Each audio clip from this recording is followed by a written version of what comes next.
Welcome back, Nine World Chronicles audience. Today, I had a good story for you guys today. Today I want to talk about something you've seen occurring in mythology. And this is a new part of a series I'm going to call, you probably should have saw that coming. Sometimes there are some things about mythology that we don't understand. We can't understand what the gods are doing or saying or what they want or why things happen the way they happen. But sometimes in mythology, there's stuff where you have to look at it and say, okay, bad things happen because you weren't paying attention. I mean, this is really what it is. So you can see up here, we have two really important characters here. You see on the far end here, we see Balder, who is from Norse mythology. And if you're not up on Balder, this is basically who Balder was. Balder was for the Asgardian, for the Germanic people's mythology, one of the earliest myths. He was the golden boy of Asgard. He was another son of Odin. Our modern mythology, we kind of focus on Thor as the only Thor and Loki as the only significant sons of Odin, but that's simply not true. Balder, he had many sons. He had sons that were giants, and Balder was among them. And among his people, he was also considered to be the deity of light. He was knowledgeable. Really reminds me of Helios, that type of a character. And he was so beloved by all the people. And of course, whenever we say everybody loves somebody, that definitely means it's not everybody. There's always a couple people who don't. So the backstory here is that he was so beloved that Freya, the queen of the Norse, of the Asgardians, went to every single creature and got a commitment from it that it would never bring harm to Balder. I find that hard to believe because that seemed like, how would you even know all the creatures? And I mean, you're talking to each individual or groups and who represents whatever the set is. But regardless of the machinations of it, she gets a pledge from like everything that's alive except for the mistletoe. She doesn't even bother with the mistletoe because it's such a lowly plant. Mistletoe can't do anything to harm an Asgardian, like a golden god of Asgard. So he develops this ability where nothing can hurt him, nothing. And the Asgardians would eventually got to be kind of arrogant with that, right? And they would have these contests where they would just throw spears at him or shoot arrows at him, whatever, because nothing was ever going to hurt him. It would just bounce off of him. You can imagine how amazing he'd be when Ragnarok comes around and we're fighting against something important. Maybe somebody should have thought about that. So the Asgardians were just pelting him with spears and arrows. So one day, like I said, nothing's ever 100%. There's one Asgardian, quote unquote, who doesn't really feel Balder like that. Balder doesn't feel him in that capacity, like I love you, or even like you, or even don't want to see you dead. Because you can see here he's dead. That's a common theme between the two stories. Alive and happy, right?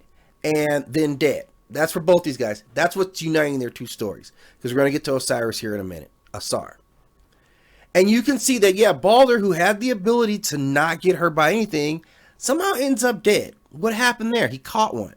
And what did he catch? Well, crafty Loki, who knew that Freya had gotten an oath from everything on the planet, or everything that existed, to not hurt him, except the mistletoe. So he knew, so he grew a special, that's how determined Loki is. He grew a special mistletoe plant himself, that he grew, it got extra big, he carved a arrow out of it. One you can see right there, carved an arrow from that, or made an arrow from that. And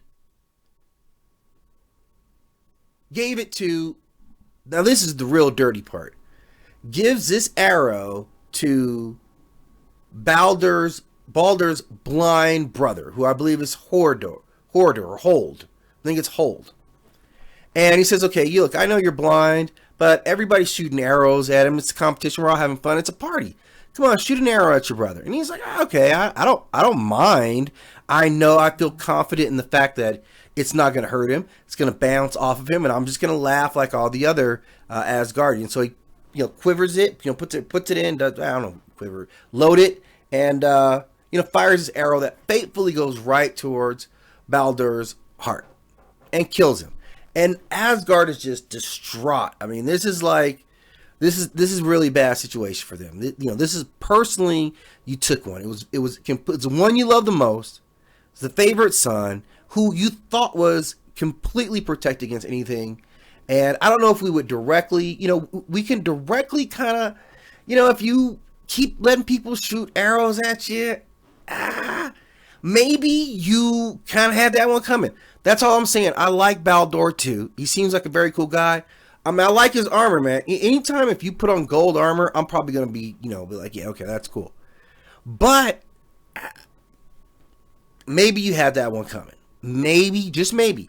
I'm just gonna throw that into where the you had that coming bin is, because I have a bin of stuff that I keep. You probably had that coming on your own, and I'm just gonna put that over. I'm actually gonna put it inside of it. I'm just gonna go ahead and put it inside of it. It's debatable whether it stays. Probably does, but that's where you are with it. Okay. Then you say, how does this tie into Ausar, also known as Osiris by the Greek people and the Romans who would come later?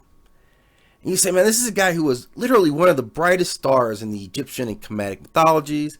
He was known for being a teacher who brought sacred knowledge to mankind, including pyramid building and temple building, and taught them like agriculture and tending crops and all these things. And Ausar had like the best wife, unless it's Hathor, the best wife, right? In Isis. Everybody loves Isis. She's amazing, right? You see him there. He's living this great life. Everybody loves you. You have the coolest hat around. And then you're dead and somebody's having a perfume on you so you don't start to stink up the joint. What happened there? Okay, well, everybody knows the story of Ausar and Set, or Hero and Set. Well, let's talk about Ausar and Set, because Set got him. Okay, now everybody knows that Set was, him like Ausar, man. That's just what it was. Whether it was over Nephthys having an affair with him, the story I've heard is that Nephthys goes to the house of Isis. They were all siblings. They all grew up in the same house, and you had to pick one. And Isis and Ausar decided they were going to couple up. And Nephthys was kind of like, oh, man, I kind of like Ausar too. This is a true story. I don't know what it was with Set. Maybe it was the whole, you look like a jackal head. She didn't like that.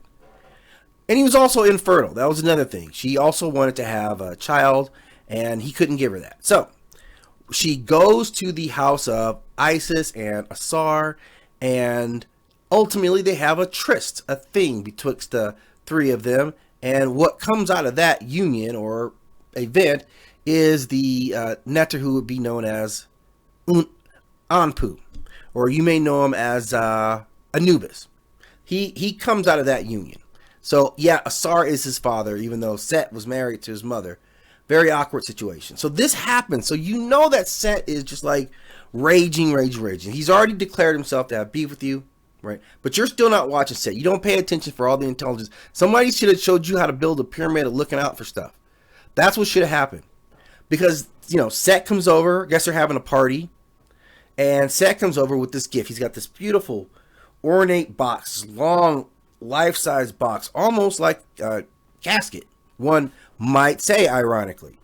And he tells everyone, look, I got this incredible box. And I designed it for one of you guys. And if whoever can fit perfectly in this box is yours. I'm going to give you this beautifully crafted box. So lots of the other nectar deities get into the box. It's like, oh, it's not a perfect fit. It's very what's that little girl with the three bears? Sleeping, whatever. You know what I'm talking about. It's very much that. No one can fit in this box. It's kind of Cinderella. No one can fit in this box. That happens to look like a coffin, okay? That your brother, who you slept with his wife, just brought over for you for the party.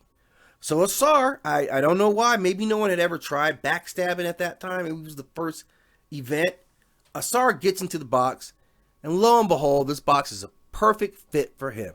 As if somebody had made this casket for him. He's overjoyed because now he gets to get this box. And then Set decides to really give it to him and starts stabbing him. And cuts out his tongue so that he can't speak spells to protect himself.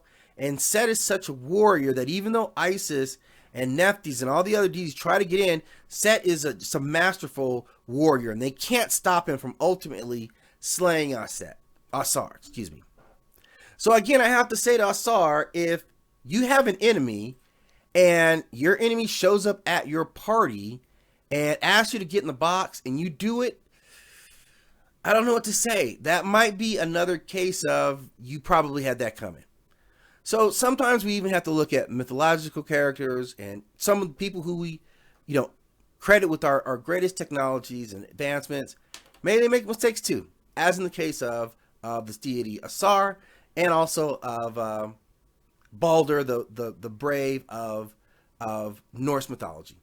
That, and in that they are forever linked under making terrible mistakes that would ultimately lead to their deaths. That would be influential to everyone. Thank you again for stopping in our Chronicles, and we'll be back. Always click the like and subscribe, and go watch more videos.